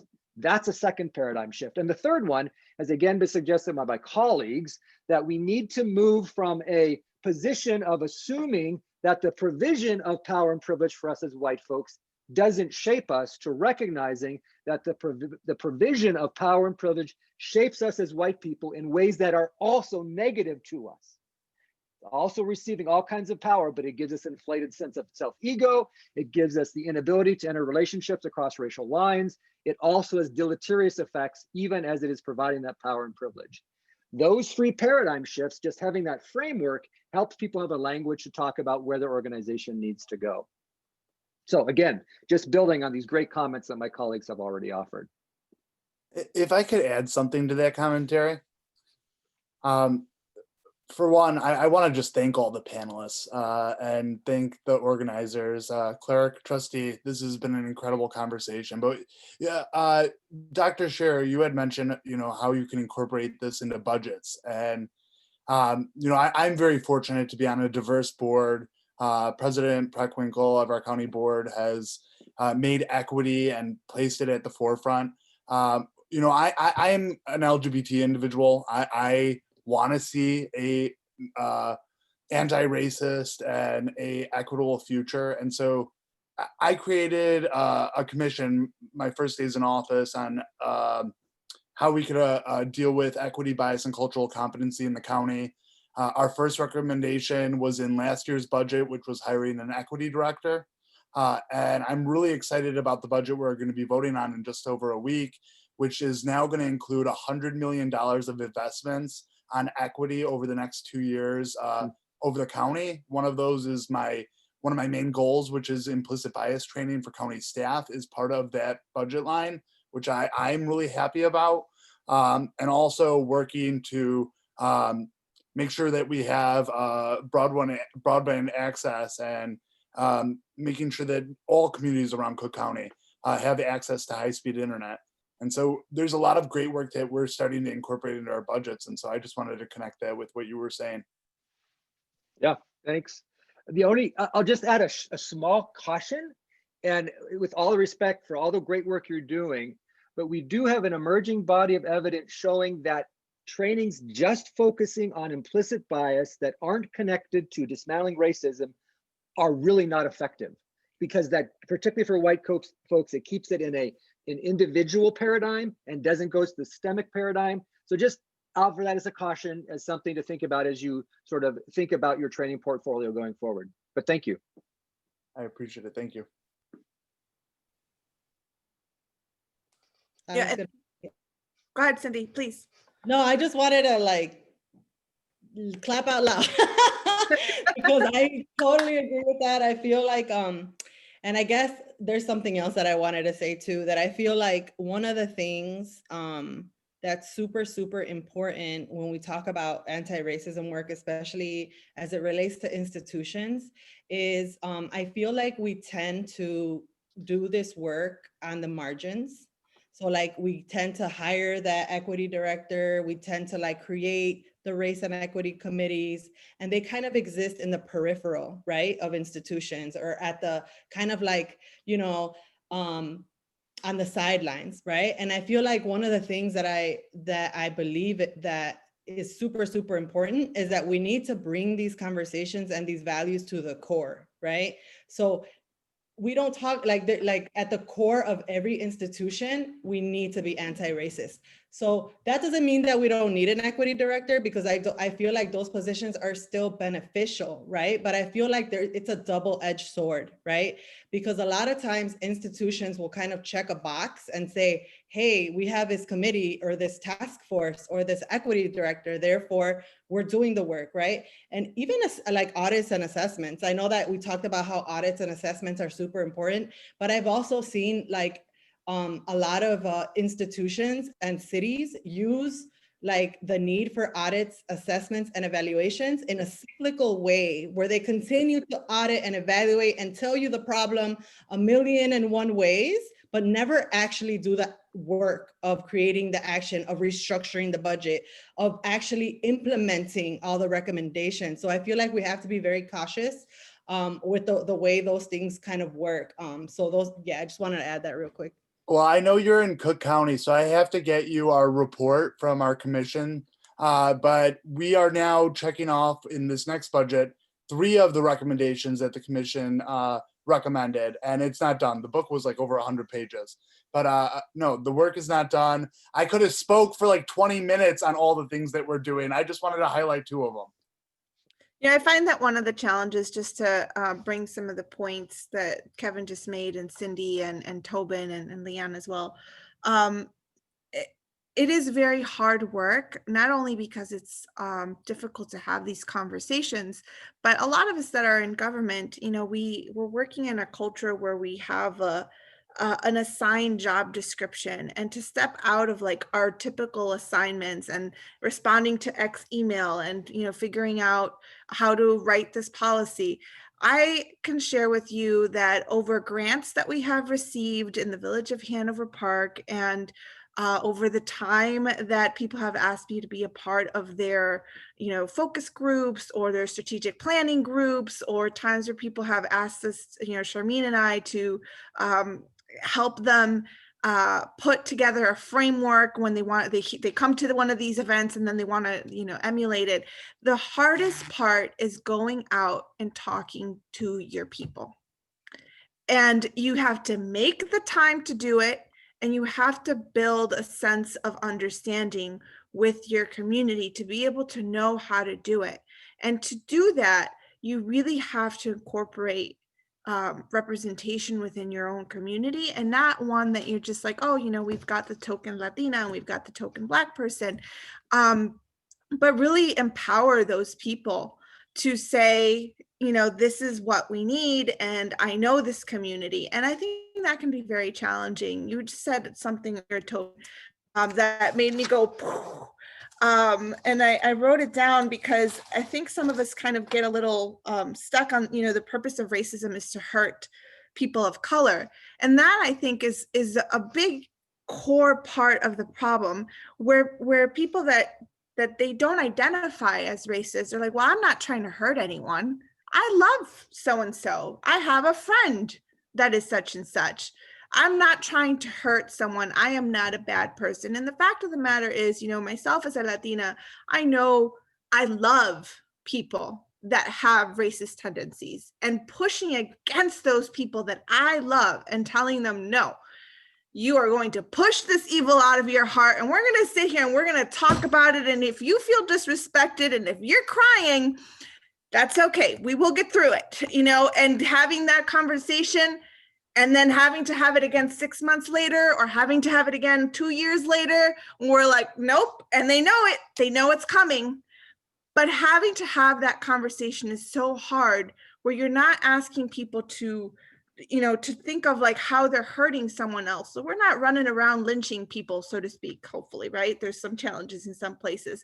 We're not doing that as we were once before, but there are some issues still that we need to be cognizant of. So I do thank you guys for the strategies that you have shared with us. Could I? Ray, go ahead.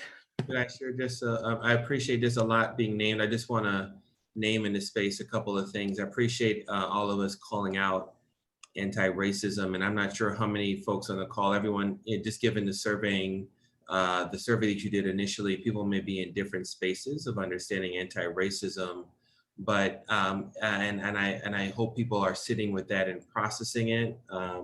You know, and again, I mentioned Ibram Kendi. I encourage folks to check out, read his book, How to Be an Anti-Racist. But one of the things that he said in his book about the heartbeat of anti-racism, to be in this space is self-reflection. It's like recognition, it's admission, it's fundamentally, it's like self-critique, right? And to be able to do this work, you know, particularly when people hear this word, I mentioned this word racist or racism, people tend to hear this as a pejorative word or insult, like I'm insulting you. And it's not racism as we do this work, as I think you hear from my other panelists, it's not intended to be an insulting word. It's to acknowledge our history. It's to acknowledge again, as I tried to, when we started this conversation, is acknowledging that there are, when we talk about racism at the institutional level, one institution, as we talk about structurally across all of our institutions, and as we talk about systemically across the intersections of individual racism, institutional and structural, that there are policies, practices, procedures that have benefited white people over communities of color. Like, how do you sit with that? If you realize that, yes, there are policies that have existed, then, you know,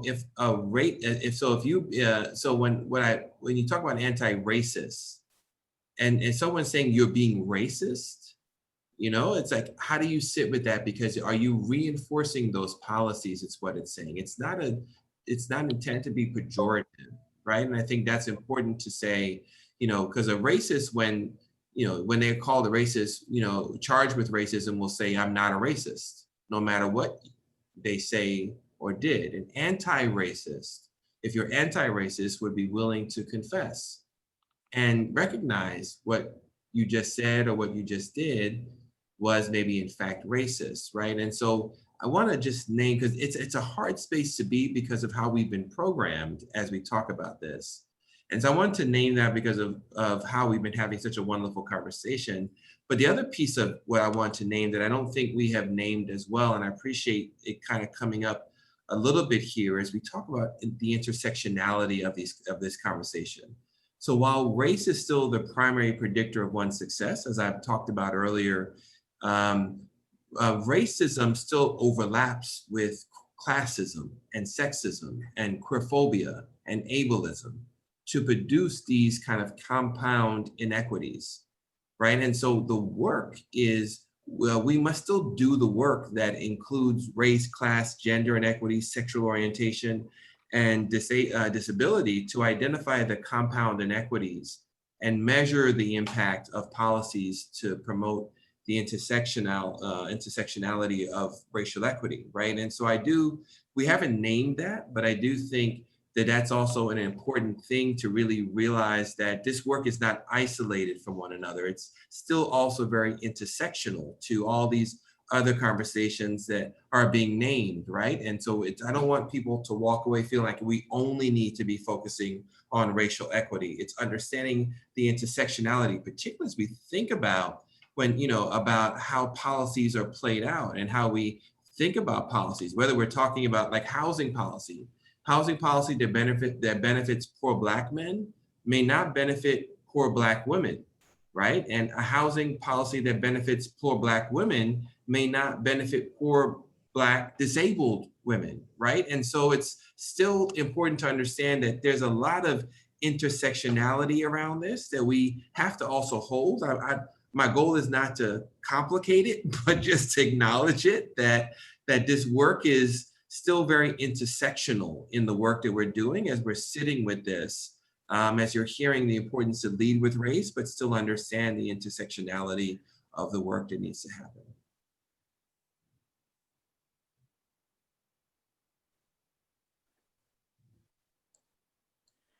Thank you, everyone. I certainly learned a lot.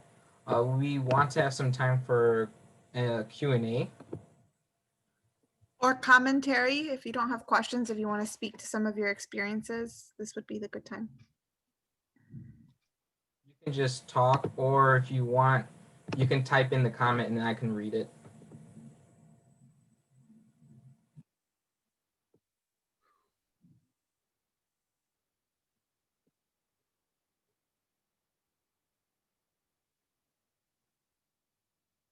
Can I say something while we wait for questions? Yeah. Okay. Yeah, so I don't know. I don't know if we're gonna get a chance to do kind of like closing comments before the Q&A or whatever during the Q&A, but I did want to just because that question around, I know that the title of this is also about allyship, right?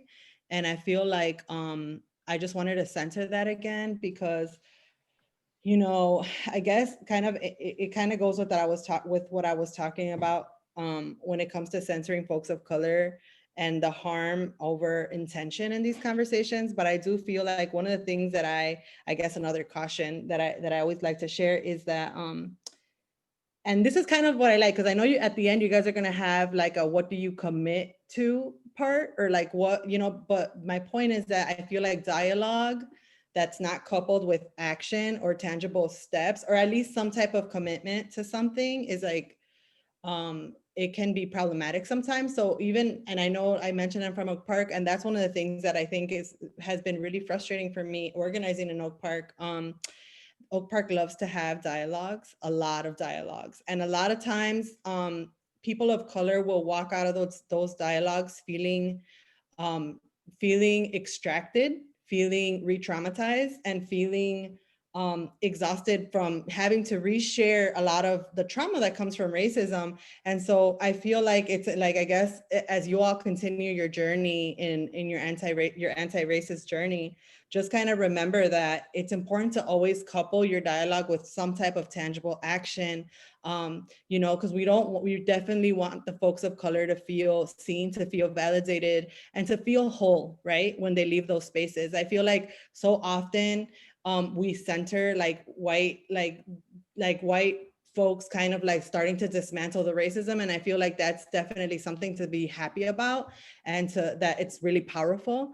But I just want to recenter folks of color again, because that's been super frustrating to see in a lot of different spaces. Okay, I know we have questions now, so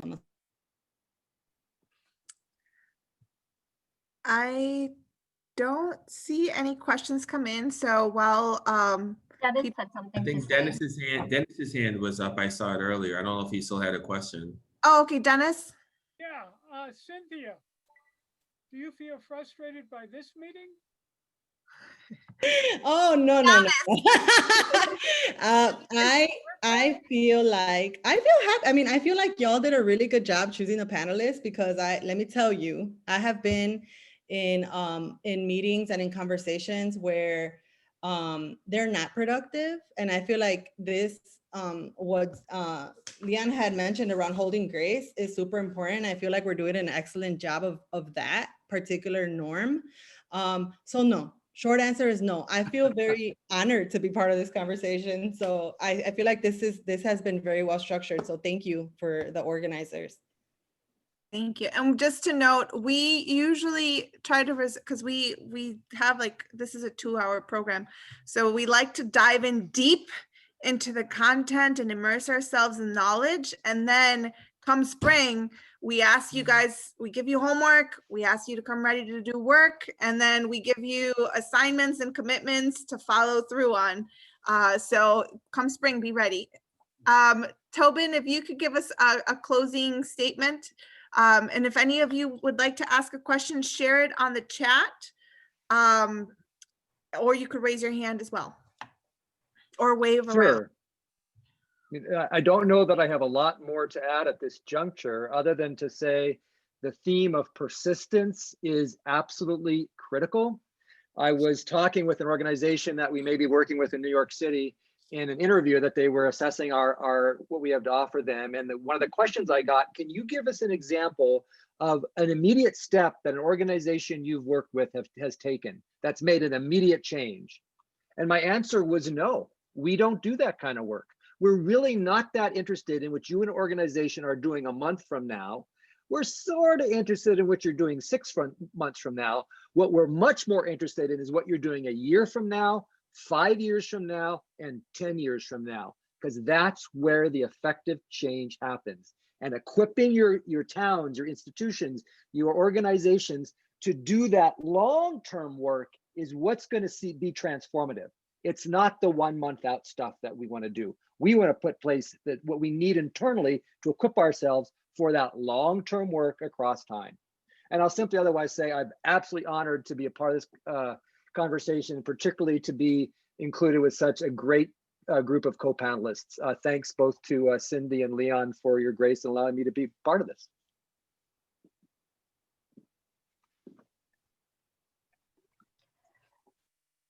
I will share that, I want to thank everyone for the opportunity to be here tonight. We have on the call, my name is Ushma Shah. I'm the Assistant Superintendent of Elementary Schools in School District 246. And we have colleagues, board members, and many of our actually district colleagues here tonight. And we actually just opened our schools today. So it's been a lot going on today.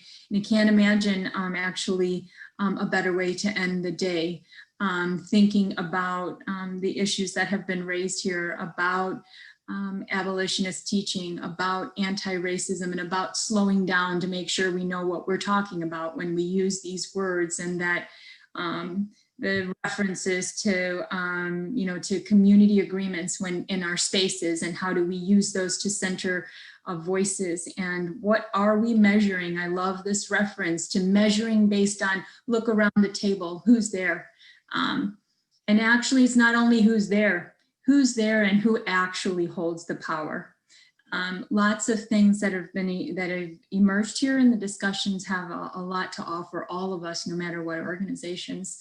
So I just want you to know how honored and proud I am that our school district is connected with a community and is part of a community that convenes and does this courageous work. So thank you for that gift at the end of this evening.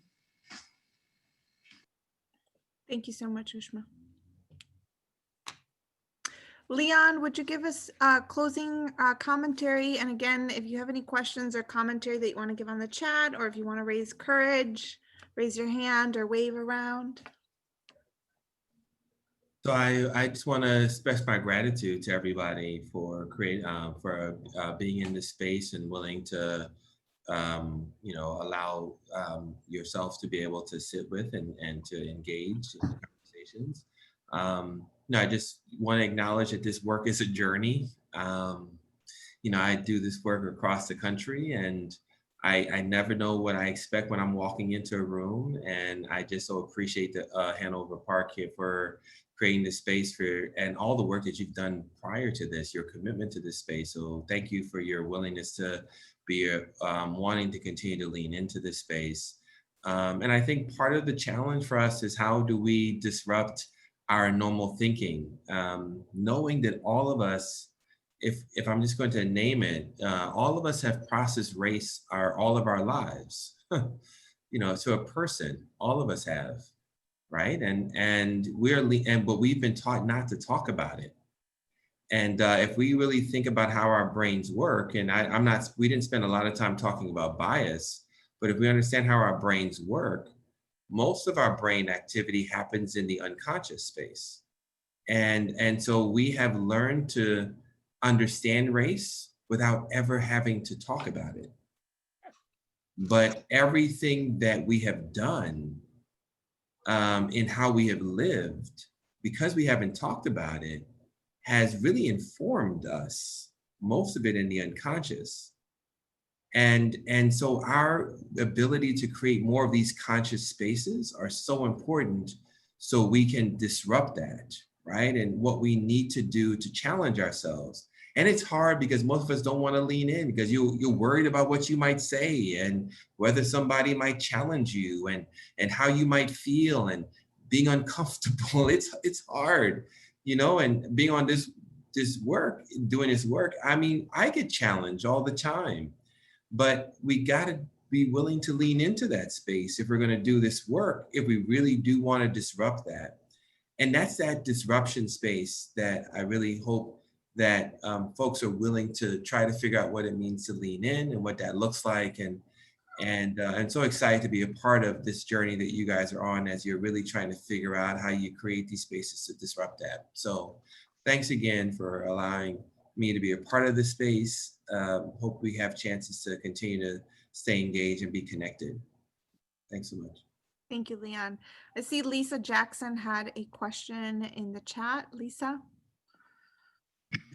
Thank you. Actually, it's really a comment, but it was to Ms. Brittle. You had mentioned the safe space and the brave space. And so I just wanted to thank the panelists, and I wanted to thank you all here at the township and all of us who just engaged in this evening. The brave space actually allows it to be a safe space tonight, and it allows, you know, coming from School District U46, when we're brave, we're making a safe space for our students. And so I just wanted to say thank you for that. Grace, do you see any other questions on the chat? Anybody else waving? I just wanted to say one thing real quick is that, you know, in our Declaration of Independence, we wrote, you know, we hold these truths to be self-evident that all men are created equal.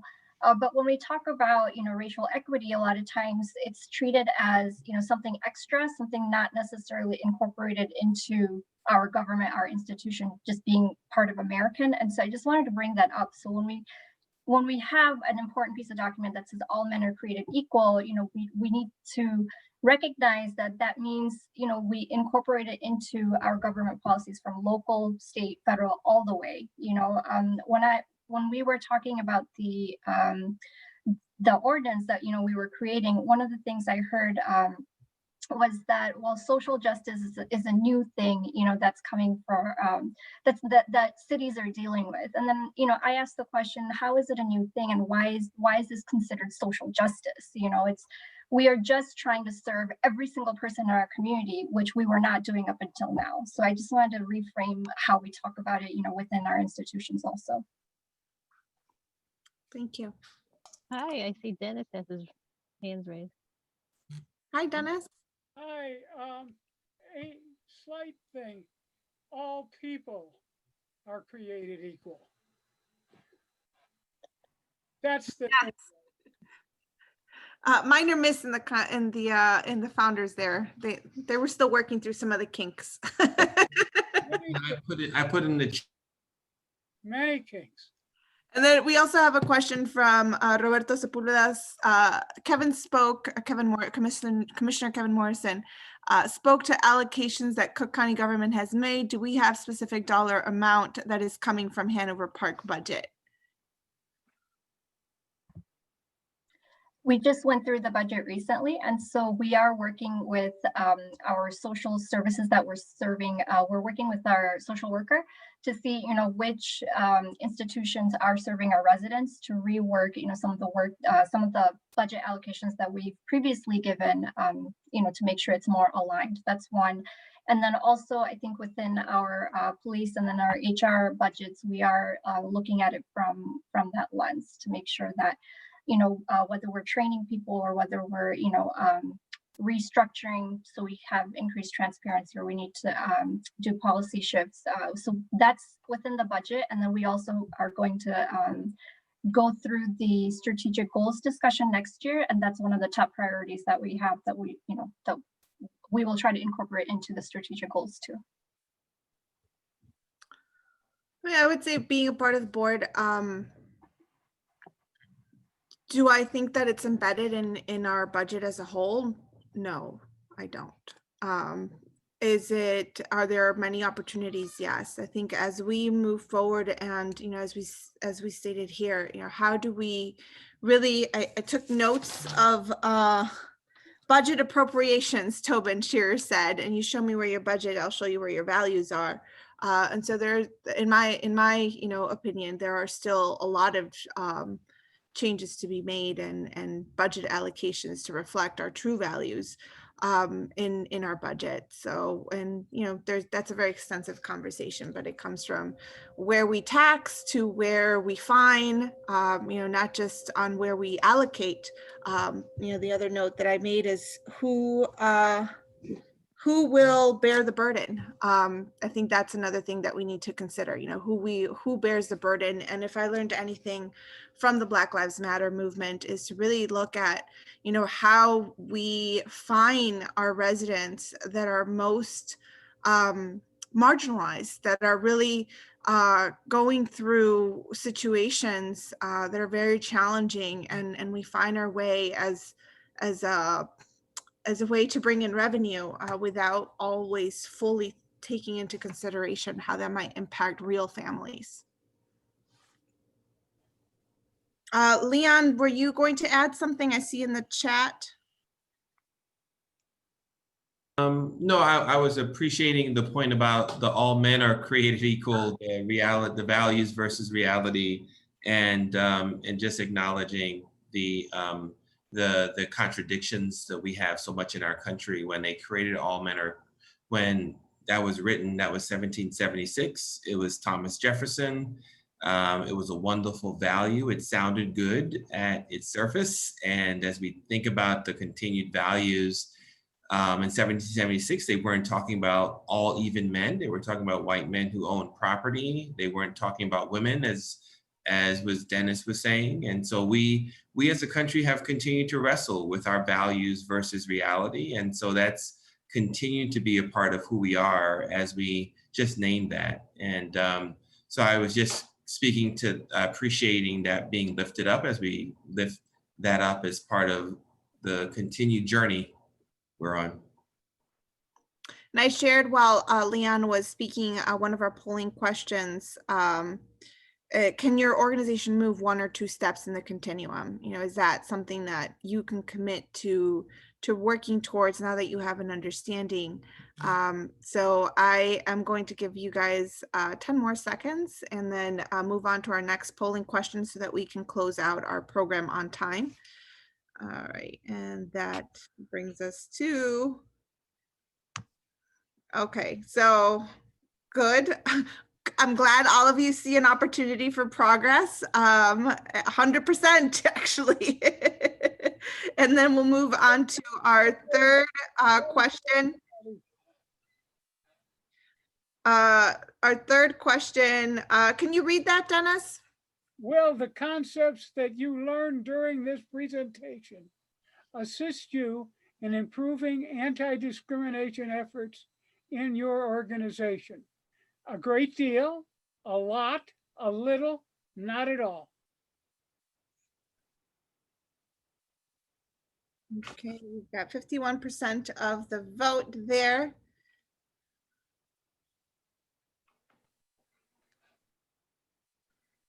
And we're going to close it in 5, 4, 3, 2, 1. And share results.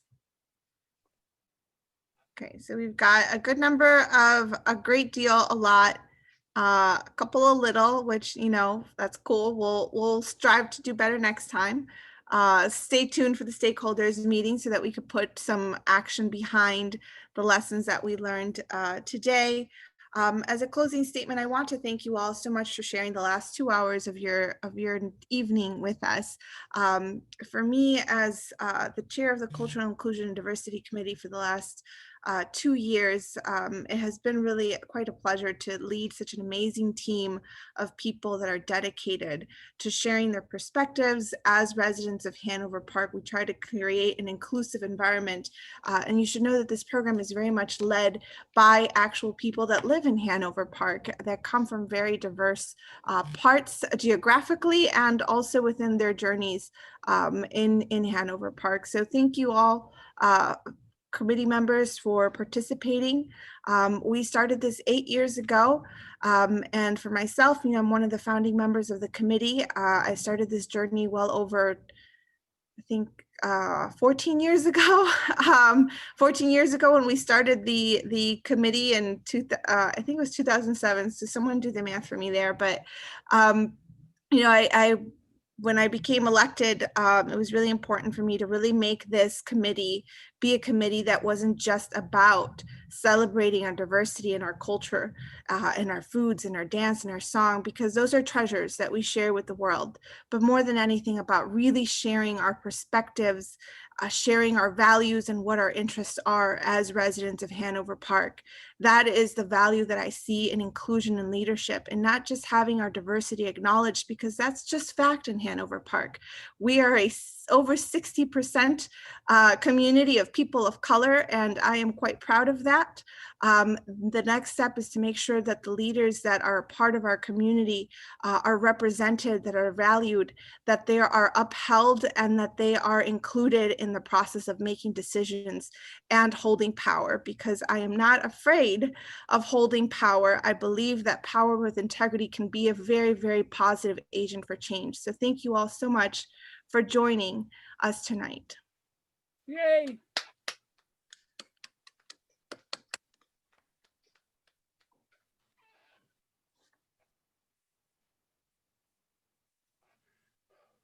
Thank you, everyone. Great job. Thank you. Bye. Thank you. Have a good evening.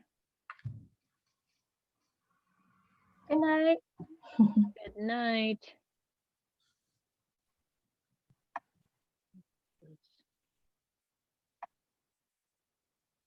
Woohoo! Good job, CIDC.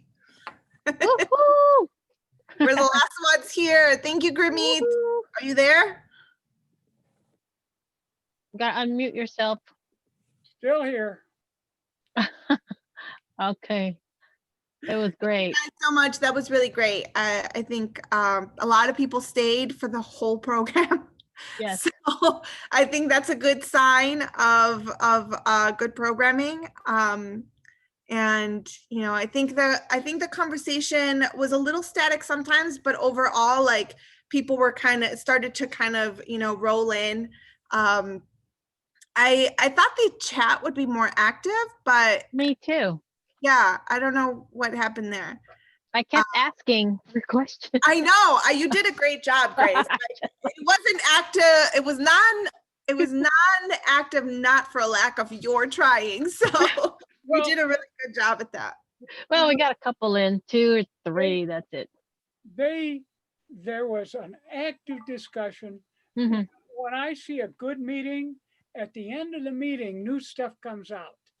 And the interaction between the speakers was just great. And the new thought, they drew new thoughts out, and they drew thoughts out from us. So I don't think you can have a much better meeting than what we conducted. We've got to go on from there, though. Yeah. Yeah. Maybe do a mailing of some of the stuff, that resource list that I had, we might want to mail to the participants. Oh, and then there's a lot on the chat too. I saved it.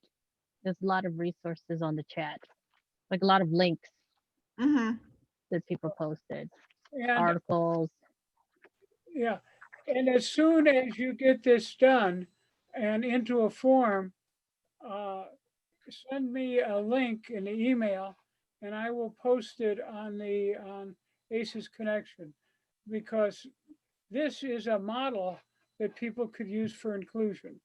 And I'm, from my standpoint, with the work that I do, I'm very proud to be part of the committee. Right. Yeah, me too. Me too. I learned new things.